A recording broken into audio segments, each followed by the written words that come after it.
Hi hello friends, ఈరోజు అయితే నేను క్యాన్వాస్ పేపర్ మీద నెక్ ఎలా కట్ చేసుకోవాలో మీకు చూపిస్తాను అనమాట. నెక్ లెంత్ వచ్చేసి 7 తీసుకున్నాను. దానికి ఈ నెక్ ఏంటంటే డైమండ్ షేప్ నెక్ అనమాట.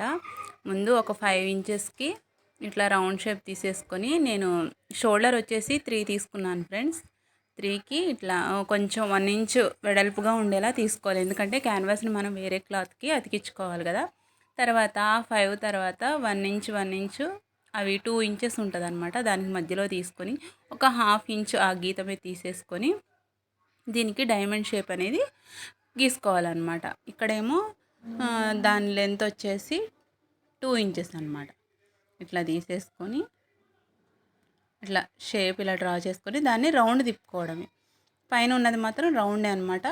కట్ చేసిన తర్వాత చాలా బాగుంది. నాకైతే నెక్ అయితే చాలా నచ్చింది.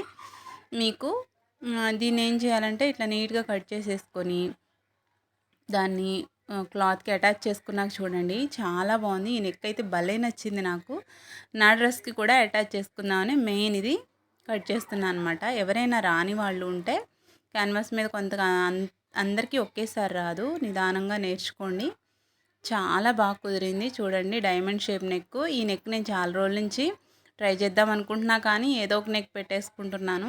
ఈరోజు మాత్రం కుదిరింది. మీకు స్టిచ్చింగ్ చేసిన తర్వాత కూడా చూపిస్తాను, ఒకసారి ట్రై చేయండి. నా వీడియో నచ్చితే లైక్ చేయండి ఫ్రెండ్స్, షేర్ చేయండి, సబ్స్క్రైబ్ కూడా చేసుకోండి. ఇంకా మీకు క్లియర్గా కనిపించాలని నేను వేరే క్లాత్ మీద వేసి చూపిస్తున్నాను. చూడండి, నేను స్టిచ్ చేసిన తర్వాత ఖచ్చితంగా చూపిస్తాను.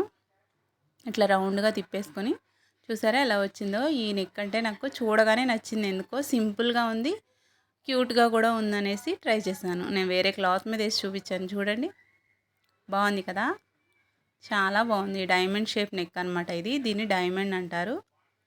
Thank you.